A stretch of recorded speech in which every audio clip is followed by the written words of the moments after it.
Hablar de salud es hablar de bienestar físico y mental. Para esto, conéctate con Salud es Vida, para que estés al día con los mejores especialistas del saber, para que tú te sientas bien.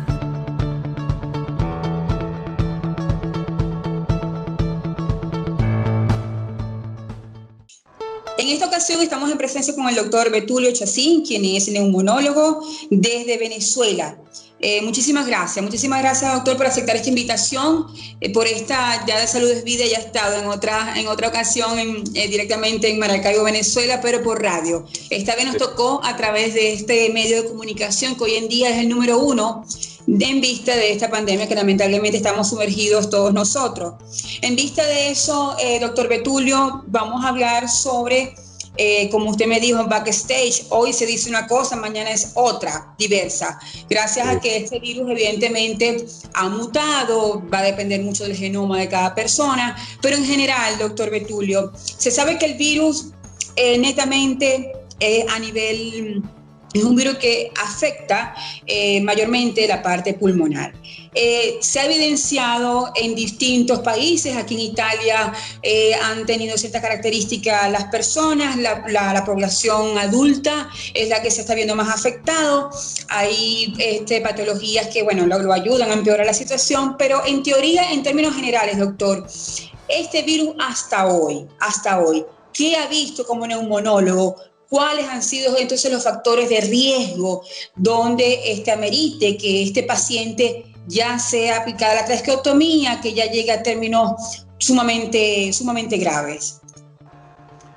Bueno, muchas gracias por la invitación a todo tu público. Realmente tenemos una preocupación inmensa porque el virus SARS-CoV-2, como se le denomina el virus, causante del síndrome COVID-19, es un virus que apenas tenemos 5 meses conociéndolo, desde el 31 de diciembre para acá. Y cada vez conseguimos cosas nuevas. Y muchas de las cosas que nos preguntan, decimos hasta la luz del día de hoy, esto es lo que está pasando. O para algunas preguntas simplemente decimos hasta el día de hoy no tenemos respuesta para ese tipo de preguntas. El virus SARS-CoV-2 es un coronavirus, como ya muchos ya lo saben. Y coronavirus hay varios circulando en el planeta, de los cuales los 4 más frecuentes producían lo que comúnmente llamábamos resfriado común. Cuando la gente decía, ay, me resfrié, creo que me resfrié, muy posiblemente ese era uno de esos 4 coronavirus, a los cuales ya tenemos años, y tal vez siglos en contacto con ellos. Y aún así, cada cierto tiempo, pues somos infectados por uno de esos 4 coronavirus.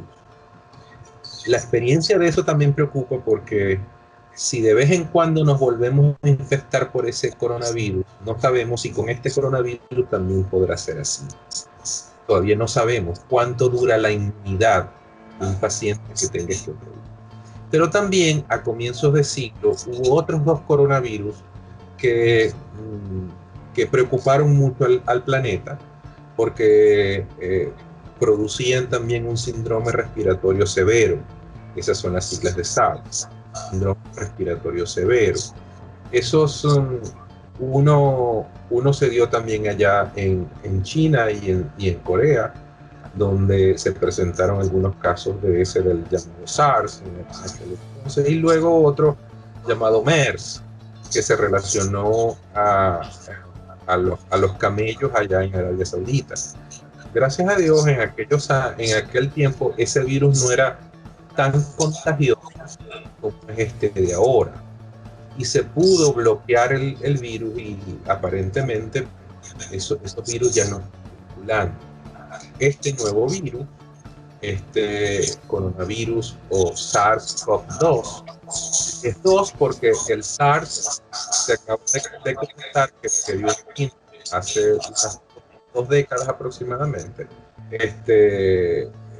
18 años, 17 años, fue el SARS-CoV o 1, o el SARS-CoV, y este es el SARS-CoV, el coronavirus 2. ¿Okay?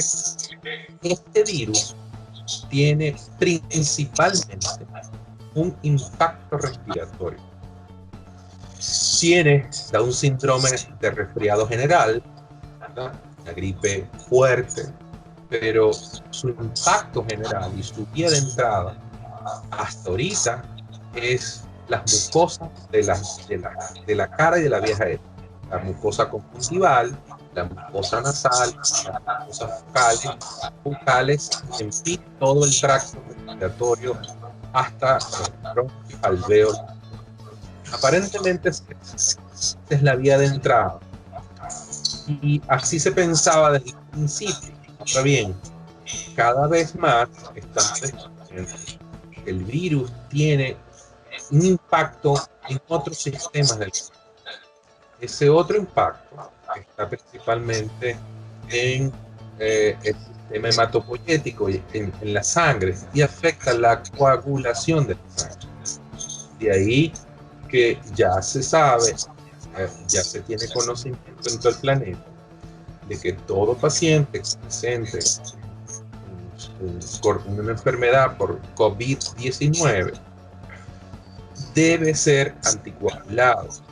Sobre aquellos casos que sean moderados o severos, tienen que ser anticoagulados, porque uno de los problemas por los cuales nuestros pacientes se morían era porque producían trombos muy severos, producían una enfermedad tromboembólica muy severa. Entonces, ya sabemos de que todo paciente que presente un síndrome de COVID-19 moderado o severo debe ser anticoagulado. En casos leves, los asintomáticos no se reportan en enfermedad trombótica, enfermedad por coagulopatía, pero sí los casos de moderado en adelante. Y para eso se tiene que medir, cuando el paciente está hospitalizado, una serie de valores de sangre, unas cosas que se llama dimerodef, urinógeno, proteína C reactiva, deshidrogenasa láctica, una serie de parámetros que dicen a nosotros cómo anticoagular y qué dosis de anticoagulación se debe dar. Pero en esta misma semana aparece publicado un artículo en la revista JAMA, el Journal de la Asociación Médica Americana, en la cual se demuestra que también el virus puede ir a algunos otros órganos y afectarlos, por ejemplo, riñón, como el corazón, como por ejemplo el sistema nervioso central. Entonces, aparentemente en los casos muy severos, el virus es capaz de migrar hacia allá y comprometer o exacerbar alguna enfermedad renal o cardiovascular o cardíaca o cerebral que el paciente tenga. Entonces, cada vez más estamos descubriendo más cosas y eso va a permitir buscar tratamientos adecuados para que este virus pues podamos limitar la lesión que produzca en el organismo lo más rápido posible. Gracias a Dios, la mayoría de los pacientes se presentan como un síndrome leve o asintomático. Los asintomáticos son los que padecen el virus, está con ellos, pueden hacerse después inmunes al virus, pero no presentan síntomas, pero son pacientes que son más de cuidado aún, porque pueden andar en la calle repartiendo el virus sin saber que lo tienen, porque no padecen la enfermedad. Y el otro grupo, que es los grupos leves, pues ellos sí les da cierta sintomatología respiratoria, como dolor de garganta o trastornos en el olfato y en el gusto, algo de tos seca. Y esos son los pacientes que pues no pueden estar pasando la enfermedad en su casa, solo con tratamiento sintomático. ¿Qué es tratamiento sintomático? Si tienes fiebre, vamos para la fiebre. Si tiene la nariz tapada, pues le damos tratamiento para la nariz tapada. Si tiene tos, le damos un poquito para la tos. Y generalmente a la mayoría de ellos se mejora. ¿Cuáles son los pacientes que tienen factores de riesgo? Bueno, sin duda la edad se ha demostrado que es un factor de riesgo.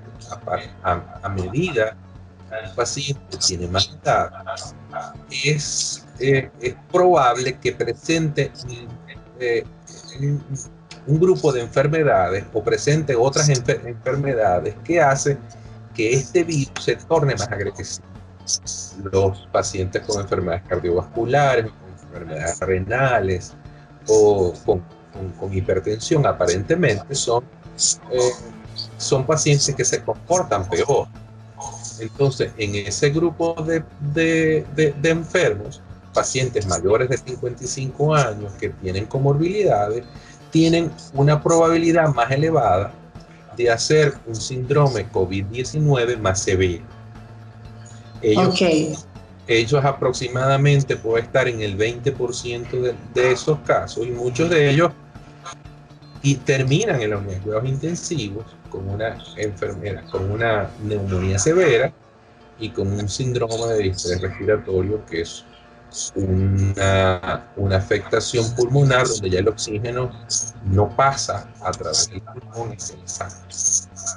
Entonces, en ese grupo es donde tenemos que tener mucha prevención, y por eso en todos los países se le dice a las personas con riesgo o a las personas que tienen otras enfermedades, la diabetes, se me pasó decirlo también, deben estar obligatoriamente bajo cuarentena y en aislamiento social.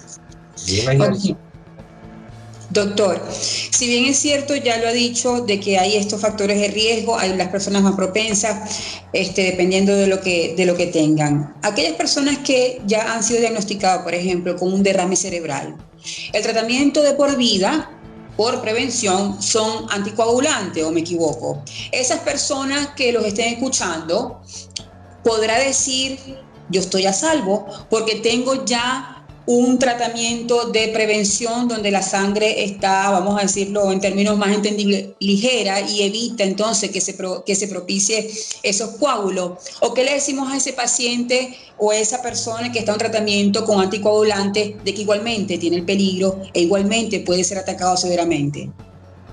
Sí, a este grupo de pacientes que ya tiene una enfermedad de base, que es hipertenso, que tenga una enfermedad cerebrovascular de base, aunque estén tomando algunos medicamentos, pueden igual estar en riesgo.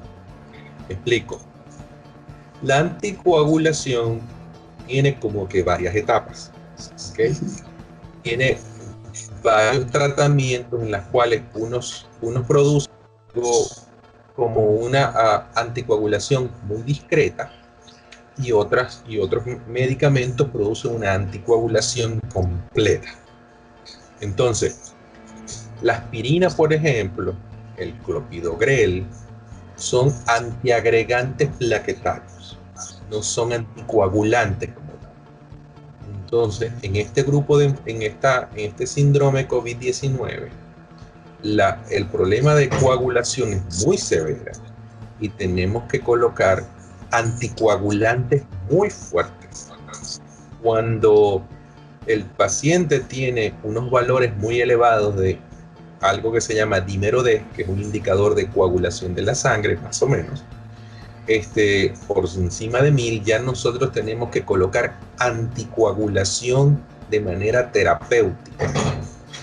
¿Por qué? Porque los otros tipos de anticoagulación es anticoagulación profiláctica. Entonces, una cosa es anticoagulación terapéutica, para eso está la aspirina, el clopidogrel, y para otras es anticoagulación desde el punto de vista terapéutico, en la cual por lo terapéutico necesitamos dar anticoagulantes propiamente dichos y no antiagregantes plaquetarios. Los tratamientos para la anticoagulación tienen, digamos, dos esquemas. esquema que se llama anticoagulación profiláctica y anticoagulación terapéutica. Aquellos pacientes con enfermedad cardiovascular, que han tenido infartos o que han tenido un accidente cerebrovascular, generalmente se les da anticoagulación profiláctica, o mejor dicho, antiagregación plaquetaria. Para eso se usa el clopidogrel, la aspirina. Ese es un nivel como que básico de anticoagulación. Ahora bien, hay unos medicamentos que son anticoagulantes propiamente dichos, en las cuales hay unos que vienen subcutáneos, otros que vienen viendo venoso y otros que vienen vía oral. Que eso sí se deben usar cuando se eleva el riesgo de coagulación. Cuando un factor que medimos, que se llama dímero D, está por encima de 1000, en ese caso tenemos que hacer anticoagulación terapéutica. ¿Con qué? Con unas inyecciones subcutáneas que se llaman heparinas de bajo peso molecular. O si el paciente tiene una enfermedad renal, usamos heparina sódica endovenosa para anticoagular. Las otras, cuando se usa la aspirina, eso es un tipo de anticoagulación, pero muy profiláctica, como que muy discreta, como que muy leve, que no aplica para esta enfermedad síndrome COVID-19. Porque lo que el síndrome COVID-19 produce es una coagulación de facto. Para ello entonces debemos usar anticoagulación propiamente, y eso así solo se hace en el hospitalario. Okay. Se está diciendo ahora en cuánto tiempo después que el paciente se recupera debemos dar anticoagulación para la casa.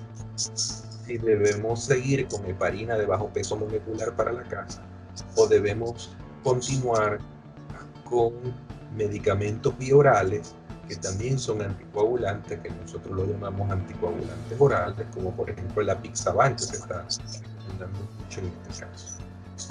Ya esos son niveles diferentes de anticoagulación que tiene que decidir el médico cuando el paciente está hospitalizado. Pero el paciente que esté tomando clopidogrel, que adquiere el síndrome COVID-19, que se infecta con el virus SARS-CoV-2, posiblemente haya que o retirarle estos medicamentos e instaurarle un tratamiento con anticoagulantes propiamente dichos, heparina bajo peso molecular o heparina sódica o anticoagulante. Doctor, ok, diga, continúe. No, porque el virus no solo ya se ha demostrado que tiene un efecto respiratorio, sino que tiene un importante efecto en la coagulación de la sangre. Ahora, existen artículos donde han informado que el virus, la parte pulmonar, las patologías que arrojan es fibrosis o embolia pulmonar.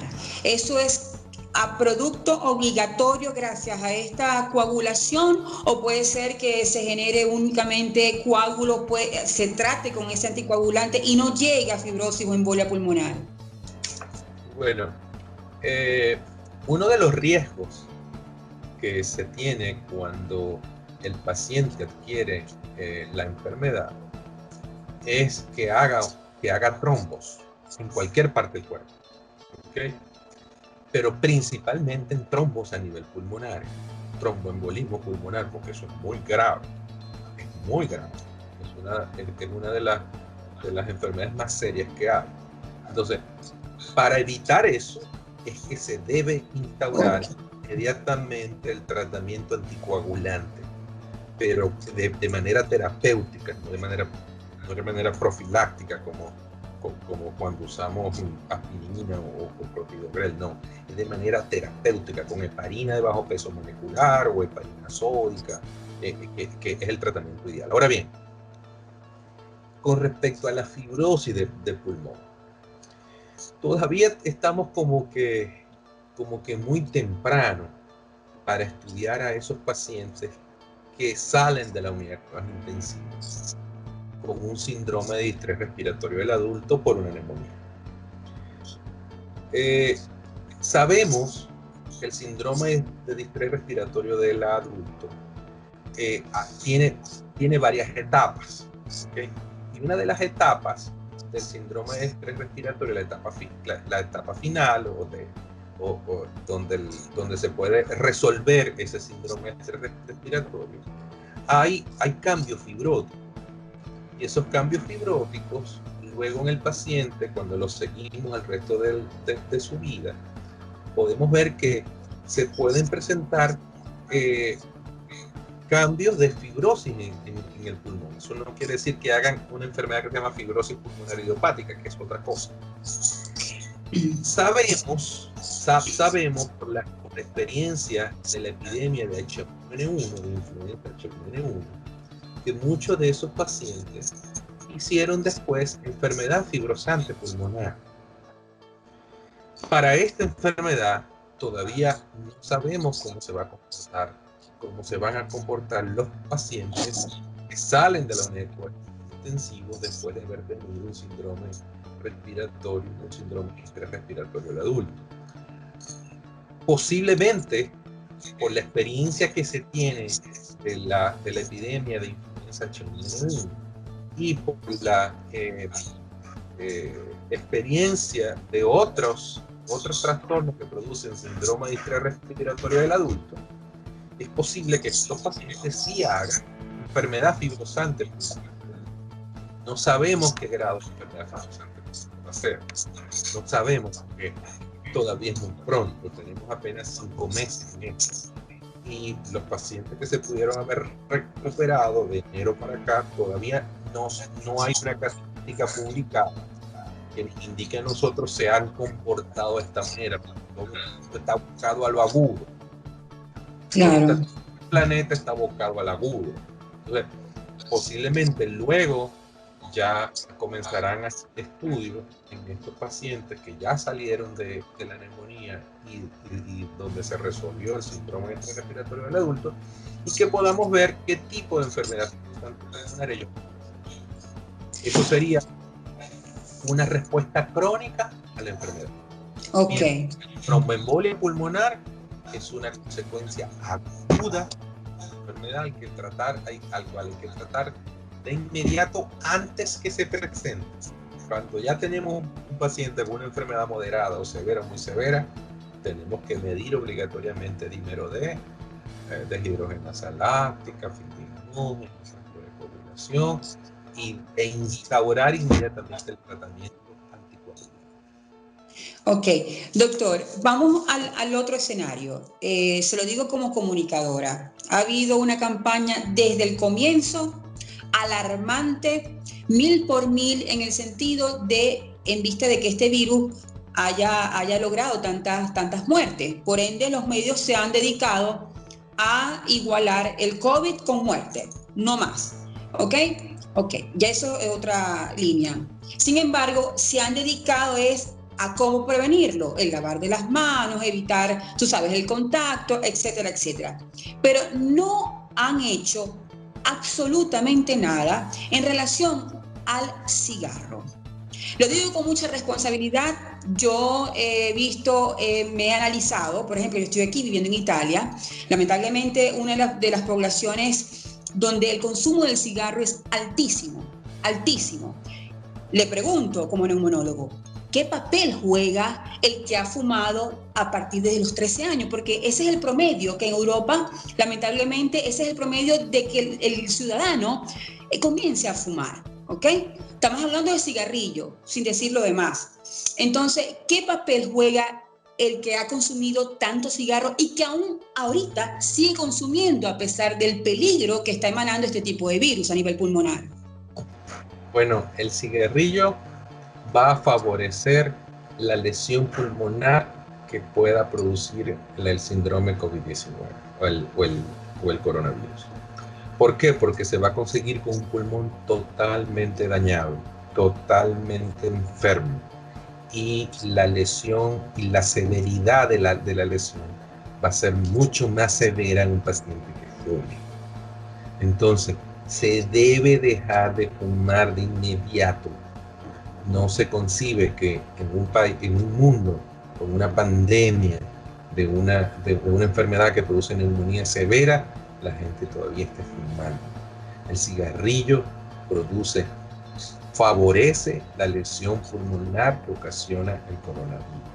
Entonces se tiene que dejar de fumar para evitar mayores riesgos si es que se contrae el coronavirus, si es que el paciente contrae el coronavirus. Se tiene que dejar de fumar. En estos días, de manera de chiste, un colega decía, no, el cigarrillo va a cortar el tiempo que sufras de coronavirus. Y yo le decía, ¿y eso cómo que lo va a cortar? Eso no es así. Claro, porque te vas a morir más rápido si sigues fumando. Entonces, es cruel, pero realmente es la realidad. El cigarrillo, como produce una lesión pulmonar severa, junto a la infección por coronavirus, son pacientes que se van a complicar más, que van a hacer neumonía más severa, que van a hacer síndrome de estrés respiratorio más severo, y que si caen en la unidad de cuidados intensivos, va a ser mucho más difícil poderlos ayudar para que sobrevivan. Podríamos decir que se igualaría aquel que no ha tenido ninguna otra patología de riesgo, como es la diabetes, como es problemas cardiovasculares, como lo es problemas cerebrales, se igualaría a una persona que no tuviese nada de esto, pero sí fumase. Miren, se ha demostrado que el fumar favorece la aparición de numerosas enfermedades, aunque se crea que estás totalmente sano.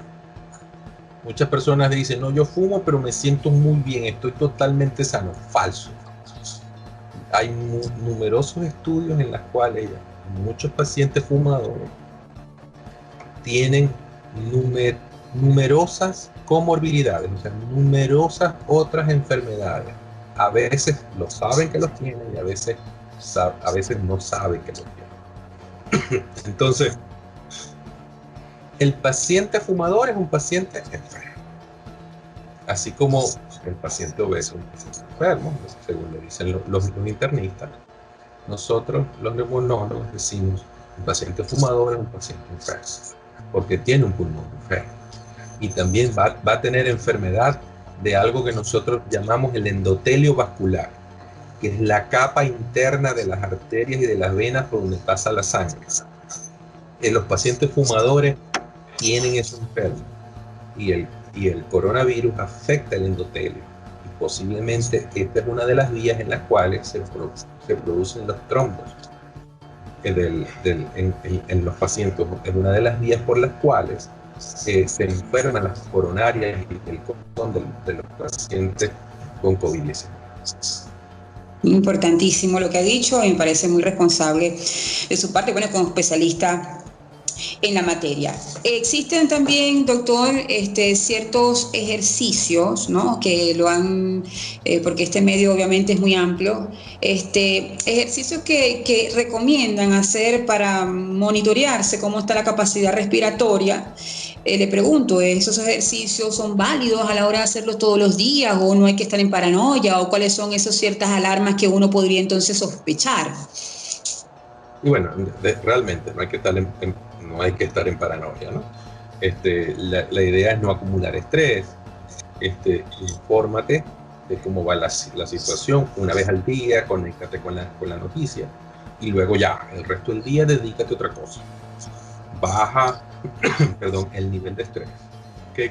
Entonces, bueno, sin duda que hacer ejercicios va a ayudar, va a colaborar en que te mantengas sano. Y hacer ejercicios respiratorios, pues también, ¿no? Medir la capacidad pulmonar haciendo un ejercicio es poco fiable. Nosotros, los especialistas, lo hacemos a través de una prueba que se llama espirometría. Y es una prueba que ahorita que tiene un uso limitado, porque es una prueba de soplar. Entonces, y soplar ciego. Entonces, se están haciendo pautas ahorita para ver cómo los laboratorios de funcionalismo pulmonar tienen ahora que que adaptarse a esta nueva circunstancia. Entonces, sin duda, no entrar en paranoia, haz actividad física, y eso pues va a colaborar de manera general en toda tu salud. Excelente, muy bien.